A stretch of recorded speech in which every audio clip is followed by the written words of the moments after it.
Hello friends, welcome to Raj Malhotra's IAS. So friends, अब हम जो है एक स्टेटमेंट को एनालाइज करेंगे। दरअसल चाइनीज़ फॉरेन मिनिस्ट्री ने जो है कुछ स्टेटमेंट्स इशू किए हैं। उन्होंने क्लैरिफिकेशन दिया है कि what exactly do they want, कि वो एग्जैक्टली यहाँ से क्या अचीव करना चाहते हैं जो बॉर्डर एरिया के ऊपर जो है डिफरेंसेस चल रहे हैं। ओके, तो उनमें से एक चीज़ सामने आ रही है कि China makes it official want to revert to 1959 LAC। Okay, और इंडिया जो है उस पर्टिकुलर डिमांड को रिजेक्ट करता हुआ आया है। तो 1959 के अंदर जो LAC थी, जो चाइनीज़ लीडर ने जो है प्रपोज की थी हमारे प्राइम मिनिस्टर को, नेहरू को, तो वो अब चाहते हैं कि इंडिया वापस जो है उस 1959 की LAC पे चला जाए। ओके, तो अब हम इसको देखते हैं कि एग्जैक्टली ये प्रॉब्लम कहाँ से शुरू हुई और कहाँ तक आगे जाने वाली है। तो सबसे पहले आपको यहाँ पे बैकग्राउंड मालूम होना चाहिए। तो एक चीज़ क्लियर है कि हमारा बॉर्डर चाइना के साथ पहले नहीं लगता था। ओके, चाइना ने जब तिब्बत को अपने कब्जे में लिया उसके बाद जो है हम लोग उनसे बॉर्डर शेयर करने लगे हैं।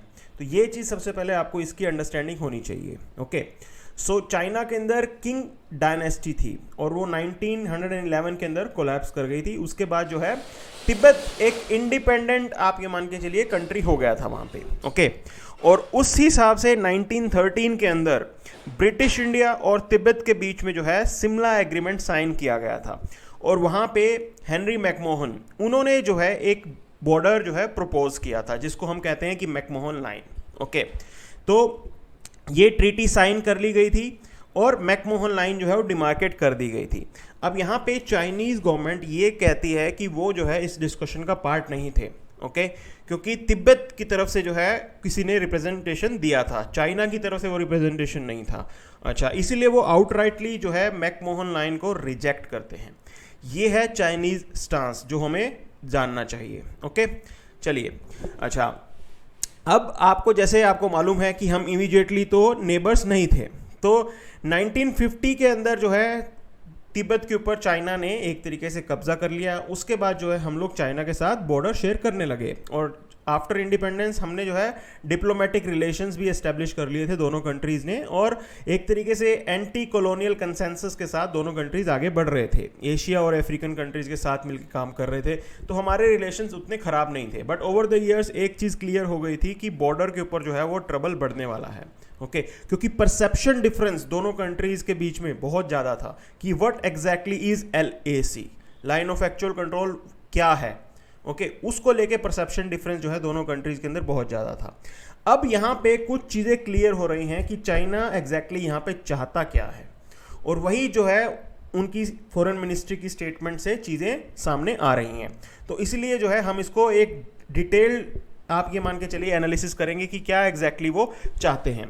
तो एक चीज़ है कि जू एनलाई जो कि चाइनीज़ प्रीमियर थे, उन्होंने एक चीज़ प्रपोज की थी कि आप 1959 वाली LAC पे इंडिया चला जाए। ओके, इसका क्या मतलब था कि इंडिया को 20 किलोमीटर्स फ्रॉम जो है LAC विड्रॉ करना था। ठीक है, अच्छा, हमने जो है आउटराइटली इसे रिजेक्ट कर दिया था। उस टाइम के प्राइम मिनिस्टर नेहरू थे, उन्होंने भी आउटराइटली इसे रिजेक्ट कर दिया था। ओके, अब जो है वो वापस इस डिमांड को लेके आ गए हैं चाइनीज़ जो हैं। ओके, और कुछ और चीज़ें थी, देखिए क्या कह रहे थे वो। ओके, तो प्रीमियर जू एनलाई जो है उन्होंने ये प्रपोज किया था, उन्होंने एक लेटर लिखा था 1959 के अंदर और कहा था कि क्या इंडिया साइनो बॉर्डर होना चाहिए। ये उन्होंने अपनी तरफ से अपना पॉइंट रखा था। ओके, और यहाँ पे जो प्रेजेंट जो चाइना के अंदर जो गवर्नमेंट है, उन्होंने भी अपना पॉइंट यहाँ पे रखा है। ओके, तो बेसिकली वो उसी जो लाइन ऑफ एक्चुअल कंट्रोल 1959 में जो प्रपोज की गई थी उसी पे ही जो है वो आगे बढ़ना चाहते हैं, और वही वो चाहते हैं कि हम जो है बाय फोर्स और बाय नेगोशिएशन और बाय कंसल्टेशन उस टारगेट को अचीव करें। Okay, so this is their strategic target, ये उनका स्ट्रेटेजिक जो है टारगेट, आप ये मान के चलिए, ऑब्जेक्टिव या टारगेट जिसको वो अचीव करना चाहते हैं यहाँ पे। Okay, so as I told you, हमारा डिफरेंस काफ़ी रहा है बाउंड्री क्वेश्चन के ऊपर। ओके, और प्रेजेंट मिलिट्री स्टैंड ऑफ वो भी इसी डिफरेंस की वजह से आ रहा है। और इसमें एक चीज़ और क्लियर हो गई है कि ये जो डिफरेंस है हमारा और उसकी वजह से जो मिलिट्री स्टैंड ऑफ हुआ है, ये बहुत जल्दी रिजोल्व होने वाला नहीं है। ओके, यहाँ से एक चीज़ बिल्कुल क्लियर कट सामने आप ऑब्जर्व कर सकते हो कि things are not going to get easy very soon. तो ये प्रॉब्लम तो अब लंबी चलेगी चलेगी। अच्छा, दूसरी चीज़ आप देखिए कि चाइनीज़ फॉरेन मिनिस्ट्री ने एग्जैक्टली क्या बोला। उन्होंने क्या कहा कि उन्होंने कहा कि it is very clear that LAC on, ये उनकी LAC है, बिल्कुल क्लियर कट उन्होंने स्टेटमेंट एज इट इज़ दे दी है। ओके, और बाकी इंटरनेशनल कम्युनिटी को भी एक तरीके से एड्रेस कर दिया है।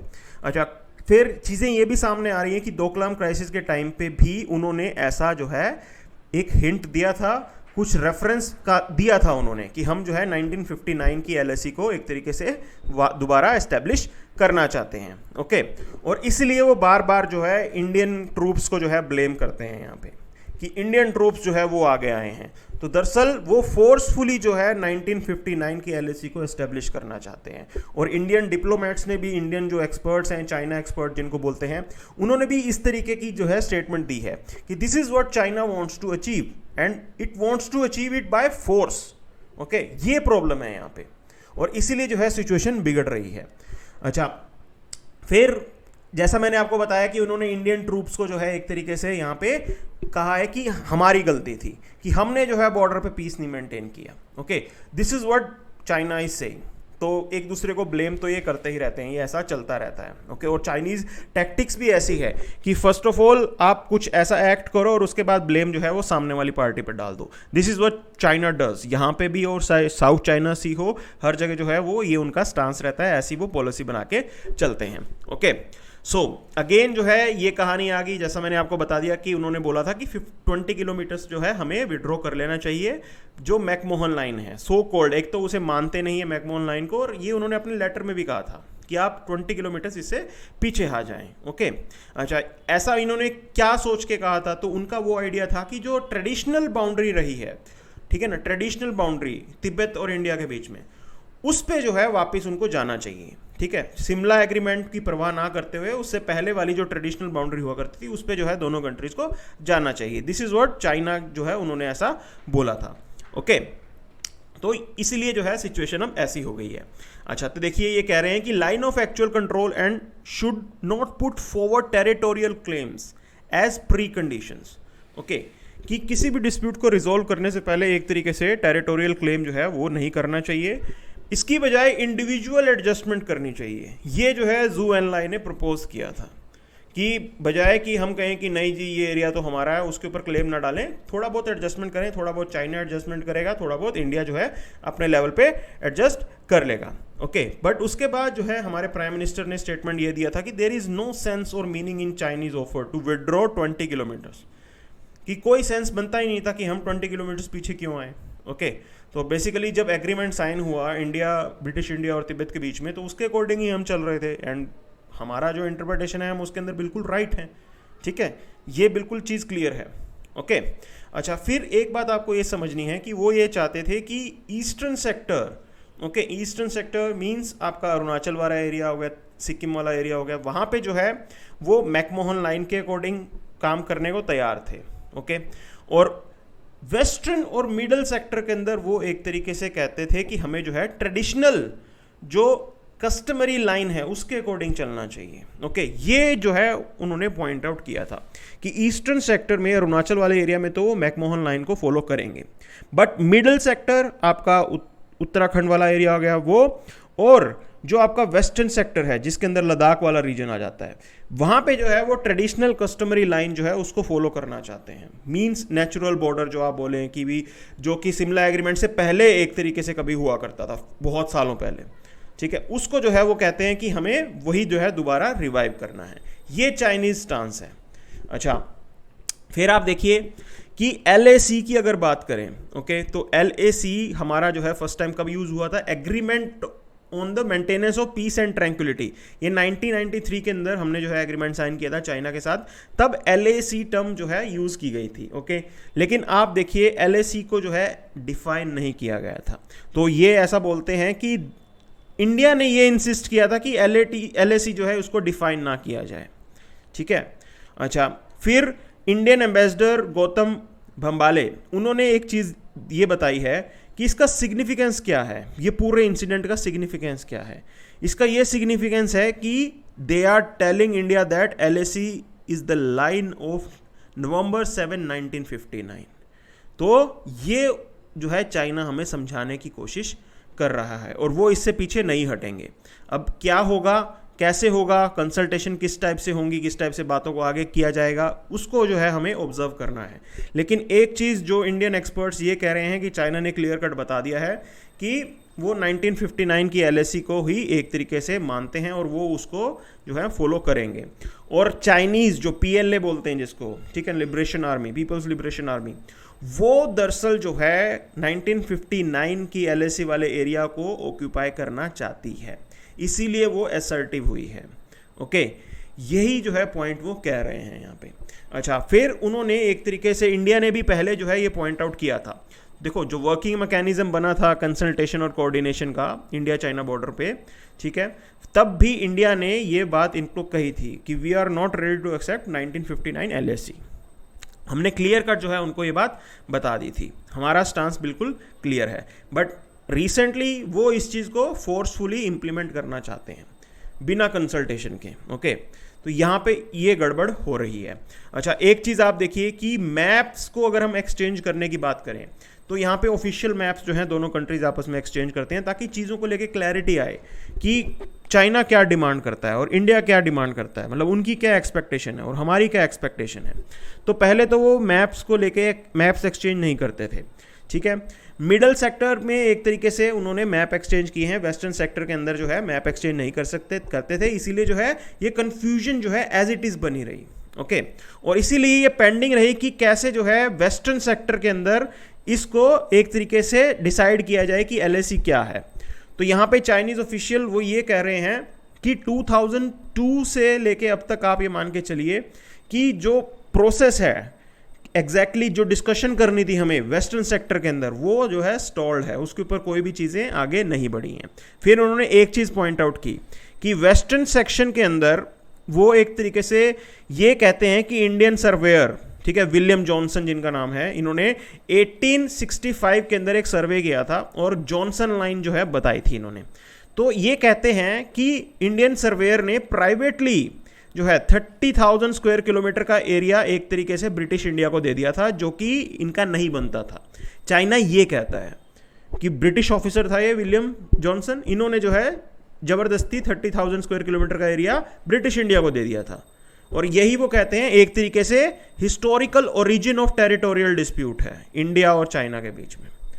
अगर वो ऐसा ना करते तो शायद जो है चाइनीज़ को भी कोई प्रॉब्लम नहीं होती और इंडिया भी जो है वो एक तरीके से ना लेता। लेकिन ये स्टांस आपको ये मानना है कि ये चाइनीज़ ऑफिशियल बोल रहे हैं ऐसा।